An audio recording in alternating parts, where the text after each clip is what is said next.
Riavana manalo amin'ny tompo dia mbola mampitombona amintsika rehetra trany ny fahasoavana sy ny fiadanana ho amin'Andriamanitra ray sy Jesosy Kristy tompo.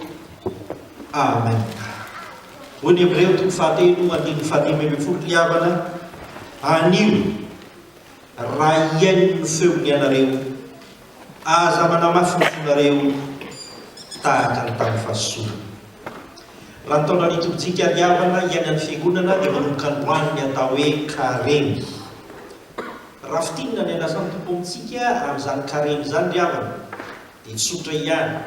Ao moa ny fiangonana sasany izay manana fomba arahana hita maso amin'ny fanatanterahana izany, fa ny ombonany rehetra dia izao: ny fotoanan'ny karemy dia fotoana anokanantsika anaovana fandinihan-tena ka hiandrandrana ny famindrapon'Andriamanitra manona ny roa fotoana izay nanaovantsika adalana sy fahotana.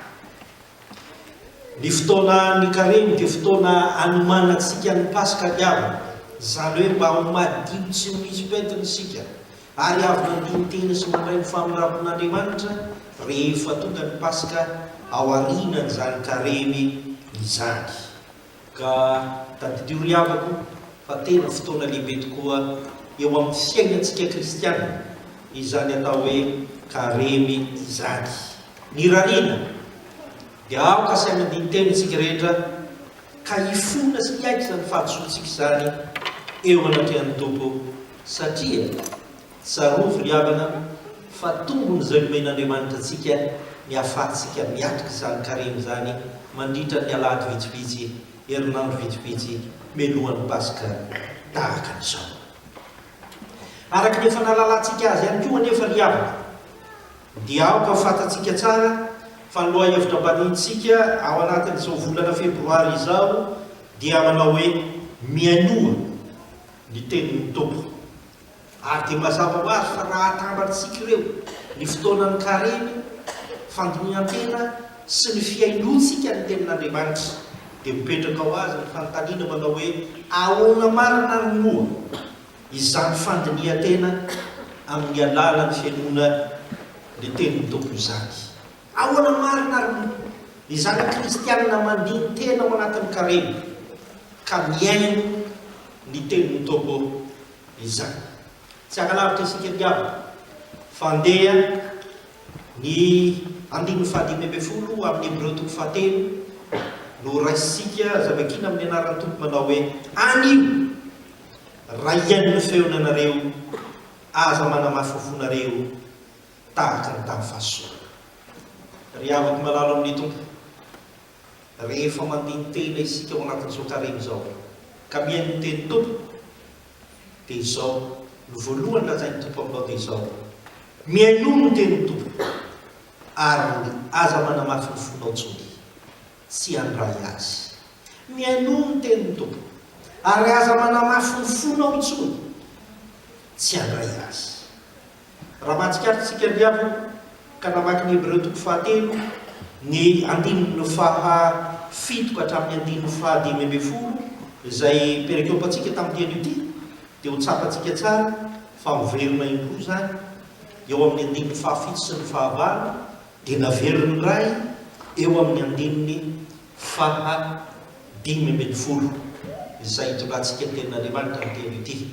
Izany manambara fa te-hanamafy ny mazava-dehibe ny fiainona ny tenin'ny tompo ny mpanoratra ny epistily ho an'ny Hebreo eto, izay tsy mba fantatra moa araka ny fandinihana izay natao ny soratra masina iza marina no te nanoratra azy. Kanefa na izany ary riavana dia tsapantsika tsara rehefa mandray izany 5:10 izany isika fa te-hampasikasina ny mpanoratra ho an'ny Hebreo fa misy fomba ratsy izay ampiarahana amin'ny fiainona ny tenin'Andriamanitra izay tsy mety ka tokony hialana. Dia hoy ny mpanoratra ny epistily manao hoe anio azy raha iaino ny feony ianareo aza manamafy ny fonareo. Izay voalohany, aza manamafy ny fonareo. Izany hoe tia ny mpanoratra ny epistily riavana no tenena dia ity: mandray ihany ianareo fa avelanareo mandalo fotsiny le teniny, mandray ihany ianareo fa zay tianareo ataonareo, mandray ihany ianareo fa tsy misy dikany aminareo akory. Izay hoe ianareo ao anatin'izany rehetrarehetra izany. Izany mantsy no dikany atao hoe manamafo havana. Ny dikany hoe manamafo dia tsy ino fa tsy enony akory. Ary zany voalaza ny ao anatin'ny soratra masinao rehefa hoe mafy ny fon'ny zanak'Israely. Tsy enony akory zay lazain'i Jehovah Andriamanitra aminy. Tsy enony akory zay mba torolalana sy torohevitra atao amin'ny tompo aminy. Fa enony ihany nendray fa tsy mankatoan'izany izy. Ary ndraindray aza dia manalavitra n'Andriamanitra indrindra no tena ataony an'izany. Ary hitantsika koa fa Jehovah Andriamanitra dia tena nampiasa mihitsy ohatra ny Farao mba hanamafy ny fony ho amin'ny zanak'Israely. Zany hoe ohatra ny titeny Jehovah Andriamanitra hoe aleo aloha tsy enoko mihitsy ny fitarainana sy ny faharariny reto zanak'Israely reto mba ho tsapany tsara fa miadana izy raha miaraka amiko fa tsy hitady Andriamanitra hafa sy ny sisa sy ny sisa. Riavana malalo amin'ny tompo zany no teny mpanoloroloantsika ao anatin'izao kareo zao dia tokony fantatsika tsara fa tombonao no fahinonao tenin'Andriamanitra. Aza manamafy ny fonao tsony, zany hoe aza manao be marenina tsony, aza zay sitraponao ihany ny tianao atao fa tsy mitondra ninoninonao anao zany. Tsy afahanao manomana ny pasika amin'ny mpifaliana izany rehetrarehetra izany. Eto miavaka raha mamaky tsara ny epistily ary indrindra na ny bokin'ny Jeremia mpaminany aza zay nivakina tamintsika teo dia hitantsika tsara fa averimberina foana ny voalaza hoe ny tompo anie dia tena milaza izany mivantana sy mahitsy amin'ny zanak'Israely fa manamafy ny fon'ireo ka mahatonga fahatezerana ny tompo tsy hanome fiadanana arak'izay nampanantenana azy. Dia afaka malalo amin'ny tompo amin'izao ankehitriny izao dia mbola betsaka izany. Ary ny tena manamafy ny fony dia ny biby zay efa nandre, efa vita badizy, efa mpandray fanasany tompo, efa nivavaka, efa nalalan'Andriamanitra, efa nomen'Andriamanitra fahasoavana, efa nomen'Andriamanitra fitahiana sy ny sisa sy ny sisa. Mba miaino any izy reny, mba efa nandaniany Jehovah Andriamanitra fotoana, efa mba nitiaviny Jesosy Kristy ary tsy nitsoahany Jesosy Kristy izany fitiavana zany tamintsika. Fa saingy izao rehefa metimety amintsika dia toa mba miaino ihany isika, fa rehefa tsy metimety amintsika indraindray lazain'ny tompo dia ho isika amafisiko ny foko tsy te hiaino anao aho ry tompo. Mampalahelo zany aho fa tokony ho fantatsika fa mba dinilo kely anie hatramin'izao fotoana izao zay iainantsika sy tamin'ny fotoanany Jeremia mpaminany zay misy any fotoana maro dia maro tokoa kanefa dia mbola zany ihany fiainantsika. Sanatiny vava tsy ho zany anisika. Hoy ny Jeremia toko faharoa andiny fahatelo ambin'ny folo zay nivakina tamintsika teo. Hoy ny tompo rehefa nahita fa nanamafy ny fony ka tsy mahalala azy tsy ny olona dia hoy izy fa zava-dratsy olono nataon'ny oloko efa nafoy aloha-ranonainy izy ka niady lavaka mamoriny-drano an'ny tenany nefa lavaka mitritritra tsy mahatandrano. Ny tompo lazaina amin'izany dia izao izy ireo dia nafoy ahy, zany hoe tsy mila atsony izy ary dia mampiseho mahavita tena izy ka nieritreritra izy fa rehefa manana lava-drano sy tamin'izany fotoana izany dia azo lazaina fa hoe tena zava-dehibe tokoa ny fiainana riavaka. Dia tena hoe azo lazaina hoe tsy maty mosary ianao fa mahavokatra sy ny sisa ny tena dikan'izany rehetrarehetra izany. Ka ao anatin'izany ny tompo dia izao izy ireo dia efa nafoy ahy, mieritreritra ny havita tena izy ka mba mieritreritra miezaka mibanao lava-drano kanefa tadidio fa lava-drano mitritra ihany zany tsy mahatandrano zany hoe horitra ihany zany rehetrarehetra zany. Diavana malalo ny tompo tsaro fa mbola miala nenina ary tsy hitsahatra ny teny aminao sy amiko ny tompo tadidio zany eo misiainana hiteny aminao izy satria hitany daholo ny zavatra manoa atsika. Raha mitomany ianao miteneniny sy ampangiriny, raha malahelo anao teneniny sy omeny fifaliana, raha mitanondrika ianao teneniny sy apitrakay sy vatanjay, ary indrindraindrindra raha manana olana ianao dia hiteny aminao izy mba hivaza ny olana rehetrarehetra zany raha tsy salama ianao dia tsy maintsy hiteny aminao ny tompo. Karaha mihaino azy ianao dia anan'izany fahasitranana lehibe izany. Ka izao no lazay ny tompo antsika. Anio azy raha iain'ny feony isika rehetra zany, raha iain'ny feony isika rehetra dia aka tena iainy tokoa izany feon'Andriamanitra izany, fa tsy anao mididy ho antsika tsirairay avy. Ary indrindra ny fiheverantsika tena ho tena zavatra. Fifaliana ho ary avatra tsy miresaka kokoa izay mianaka nanao 10 minitra teo, fa dia mazava tsara voalazan'ilay oabolana teo, aza mety hatramin'ny fahaizanao.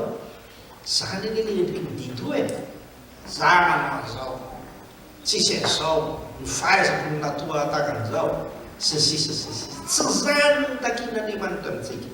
Antakin'Andriamanitra amintsika dia tsotra, ianao manaiky ary manaiky ho tariny lalana amin'ny fiainanao.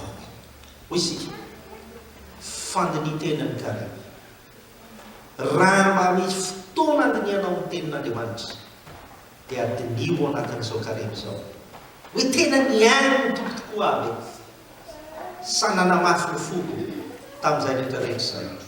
Havana malala, raha toa ka tsapanao fa tsy mba niaino ny feon'ny tompo ianao fa nanamafy ny fonao hatramin'izay, dia fotoan'izao anokafanao ny sofo ny fanahana ny fitiavan'Andriamanitra izay fanomeny ho anao araka izany.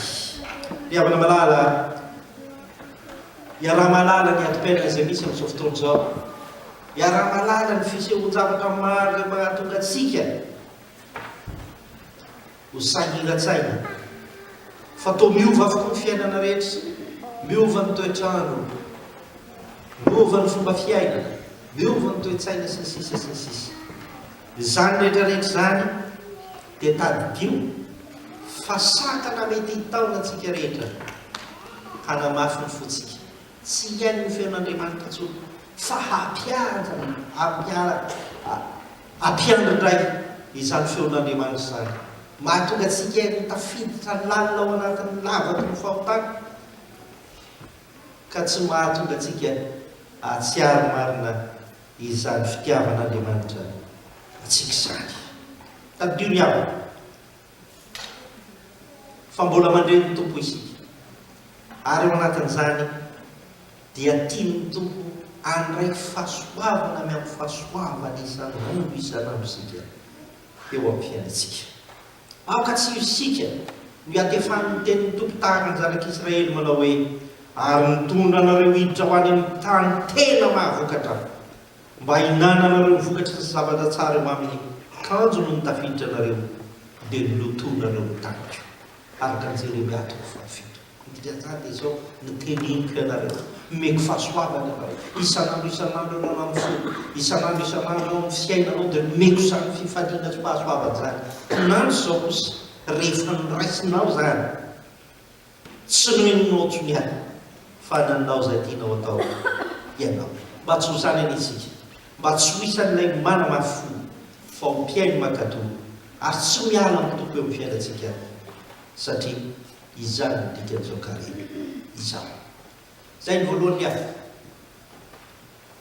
ao anatin'izao karena izao, menoa ny tenin'ny tompo fa aza manamafy ny fonao tsony. Fa ny faharoa ny avana dia misy an'izao ao anatin'izao karena izao, menoa ny tenin'ny tompo mba tsy ho resy ny fakapanahy intsony ianao. Raha maraka tsara sika riavako ny Hebreo 4:5 teo dia misy zavatra ohatran'izao ny amarana ny azy, feheza teny kely tapany any izay tsotra kanefa mahalaza zavatra betsaka. Aleo vakiko tanteraka aloha izy rehetra, anio raha iain'ny feony ianareo, aza manamafy ny fonareo tahaka ny tamin'ny fahasosoana, tahaka ny tamin'ny fahasosoana. Ny tompo dia te hilaza miaro ilay fotoana nahatezitra zanak'Israely, satria tsy manatsiaro mihitsy ny zanak'Israely, ary nisy fotoana nananany an'izany, tsy nanana fiadanana izy nanara-diny tompo. Izany no tao an-tsaina, rabirabin'ny firenena manodidina azy izy, esoesoan'ny firenena manodidina azy izy. Ny tompo efa miteny aminy, menoa afy anaheo any ny oloko izao Andriamanitra reo tohatra ny tsy misy dika teo amin'ny zanak'Israely zany ary dia voamaiky aza fahasosorana no tena nataony tamin'izany fotoana izany ary dia ino ampatsahidiny Jeremia ampaminany ary ino voalaza eto amin'ny Hebreo ihany koa diavana ilay andro ny fahasosorana zay anka ny taonany zanak'Israely tsy hanara-dian'Andriamanitra fa andeha hanaraka andriamanitra hafa nanomboka teo ny zavatra izay lazainy tsotra sy mazava ny tiny tompo tenena amintsika aka rehefa miaino ny tenin'Andriamanitra mba tsy haverina intsony ny voalaza milaza anareo fa iny dia le tamin'ny andro ny fahasosorana ka misosotra misy enonany zany tenin'Andriamanitra zany satria hoy ny tompo hoy ny tenin'Andriamanitra ny antony mahatonga anareo manao an'izany dia izao be loatra ny fakapana manodidina anareo ka mahatonga anareo ho resy ray ao anatin'izany rehetrarehetra izany riavana malalo amin'ny tompo Jeremia ampaminany dia tena nilaza mazava ao amin'ny Jeremia toko faharoa andininy faraika ambin'ny folo teo tapany be fa tsy misy any antony mahatonga ny olona namafy ny fony ka tsy hanara-dian'Andriamanitra tsy misy any mahatonga ny mpino ho resy ny fakapana afa-tsy izao ihany nefa reny dia tsy Andriamanitra koa fa ny olo kosa efa nanakalo ny voninahiny tamin'ireny tsy mahasoa ireny riavana malala amin'ny tompo tady dio tsara fa sao dia mbola misy fakapana ny fiainanao ao ary izany fotoanany karemy zao apetrao amin'ny tompo fahaesona izany tady dio tsara fa sao dia mbola misy endrika Andriamanitra anakinanao ny fiainanao kokoa no ilay Andriamanitra rainy Jesosy Kristy tompo ilay moemboninahitra sy laza miaraka amin'ny fanahy dia tady dio tsara fa fotoanany karemy zao mihaino ny tenin'ny tompo fa izy samy laza aminao manao hoe anio raha iaino ny feony ianareo aza manamafy ny fonareo tahaka amin'ny fahasosoana fa noentiny reny asa Satany reny amin'ny alalana ny fakapanary avaka dia tsy misy afa-tsy izao ny fahasosorana sy ny fahatezerana ny fahakalana ary ny fahakalana ny zanak'Israely eto dia fahakalana ny Jehovah-Andriamanitra ndikan'izany raha mbola ao anatin'izany fahasosorana zany tsika tsy maintsy tsy tia an'Andriamanitra ny farany eo amin'ny fiainantsika miavaka malala zavatra misy ainan'ny kristianina kitra ary tsy mitsara mihitsana izy raha miteny izany firifiry ny olona anankiray mivavaka sy mafana fo izy ao amin'ny fiangonana izay misy azy mivavaka sy manolo tena ao an'Andriamanitra izy ao amin'ny fiangonana rehetra misy azy ary ndraindray mety misy fahadisoana kely fotsiny ihany azy atao amin'ny hafa dia mahatonga fahasosorana ho azy zany ary dia izao lasa izy tsy mahalala n'izany fiangonana izany tsony izay fihetsiky ny hafa no hitany seniny fa tsy niteny tompo manoloana n'izany rehetrarehetra zany ry avana malala tahaka an'izany ny endriky ny fakapana ary aizy Satana ny miditra amin'izay irika rehetrarehetra azahoany milaza aminy fa izy koa mba manana feo ary matetika dia reny menotsika araka izany ry avaka malala amin'ny tompo te hitaonantsika mandray zany tena tsy maintsy mety misy ny fahasosorana kanefa soratra masina efa miteny fa aza mitahiry fahatezerana ambonareo fa tsy mahasoa anareo zany tsy maintsy mety hisy ny hevitra tsy mitovy aty amin'ny fiangonana tsy maintsy mety hisy ny ady hevitra aty amin'ny fiangonana kanefa tadidio fa tsy izany no erika ampiasain'ny Satana ao amintsika fa aoka isika tsy hitahiry zany soratra masina raha teo dia efa miteny fa raha mitahiry fahatezerana isika dia mitahiry amin'ny posy fiveran-tena ho zavatra ka mahatonga antsika hanoto zany na hanao tao foana eo amin'ny fiainantsika tompo Jesosy miavaka dia manana an'izao teny feno fifaliana zany tiany ambarantsika fa izy tsy mety ho sosotra aminao no vina no vina ary izy dia nilaza ohatra ao amin'ny Mateo 5:22 ao fa izao kosa milaza aminareo zay rehetra tezitra amin'ny rahalahy dia homendrika hoe nona amin'ny fitsarana. Io rahalahy io riavana dia izao le ho akaikinao, mety ho mivadinao, mety misy zavatra tsy hifankazahoan'ny mpivady ane, mety misy zavatra tsy hifankazahoan'ny mpiray tam-po ane, mety misy zavatra tsy hifankazahoan'ny mpianaka ane. Zay le rahalahy io le tena hoe mifamatotra aminao.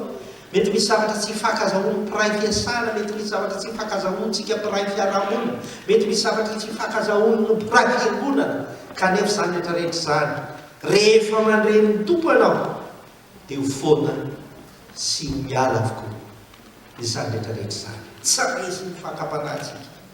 Riavana malala ny tompo dia tiantsika, ary ny tompo dia tiantsika tokoa. Ka lazao amin'ny hafa satria izany koa ny antony karefa zany mba fahavonona tenantsika, mba hizara an'izay rehetra rentsika ao amin'ny hafa araka ny fampianarana ataoko ry hafa, mba hahatonga antsika mahay mizarazara amin'ny hafa. Raha ohatra ka misy ireo namatsika manana an'izay heveriny fanandaozana ny fiangonana, manana an'izay heveriny fahevitra marina, tsy hidirana ampiangonana intsony na tsy hanaovany asan'Andriamanitra, dia ampahafantaro azy fa raha miverina manatona ny tompo izy, raha miverina indray izy miaino ny feo amin'ny tompo, dia ho zava-dehibe zany fa hevitra ahelingeliny Satana fotsiny ihany, tsy hifandraisany amin'Andriamanitra. Fa ny tompo kosa dia mba raha ho aminy manao hoe vonona ny tompo, nilaza aminao manao hoe avy ianareo zay notahiny raiko, mandovany fanjakana zay voavoatra anareo, hatr'izay nanondreniko izao tontolo izao. Zany teny mamy zany no ambarantsika aminy, fa tsy isika indray sanatria no teny aminy any ianao tsy avotra intsony, aza manany eo dia ho very eo sy ny sisa sy ny sisa. Tsy zany, fa ny tenentsika aminy dia izao efa niaino ny feo tompo ianao, miverena indray miaino ny feo ianao, fa aza miaino feo hafa itsony. Riavana malala ny tompo, ka satria efa niaino isika, andao ataontsika fanohitra fampitoizantsika zany fahavononantsika, iaino ny tompo zany. Ary andao asolontsika eo amin'ny fiaintsika, manomboka izao eo amin'ny fiainantsika, zany tsy anao zay saim-patantsika tsirairay avy zany, tsy zany intsony no andeha ataontsika, fa andehantsika kosa anao dimy tenantsika, ny fisainantsika, ny eritreritrintsika, ny fanahintsika, ny finoantsika, ka anara-diny tompo, ary tsy haino afa-tsy ny feony ihany isika rehetra. Ko aza misalasala azy riavako, fa raha vitanao zany dia tsarovy fa tena niaino ny teny tompo ianao, ka vonona ny tsy hanamafy ny fonao intsony, fa tena anara-dia azy tanteraka. Raha tena vitanao zany dia tsarovy fa tena niaino ny feon'ny tompo ianao, ary tsy ho resiny zany fahakampanahafatiny Satana zany intsony, satria ny tompo reriany no miaino anao. Dia tsarovy zany fikarantsarany zany feon'ny tompo zany, zany tenin'Andriamanitra zany amin'ny fiainanao manao hoe anino raha iaino ny feony anareo, aza manamafy ny fonareo tahaka ny tamin'ny fahasosoana. Mety manana voalaza antsika, ka io anie pastery, ny olombelona ny mba manao ihany, manao zavatra mihitsy mandeha tany tsy maintsy lafatra sy ny sisa sy ny sisa. Zany dia mety fomba fitenenana soabola ny razantsika fotsiny ihany, fa tady ity kosa fa ny teny tompo izay mipetraka amintsika dia teny fitahiana ho tanteraka amintsika ilay izany teny izany.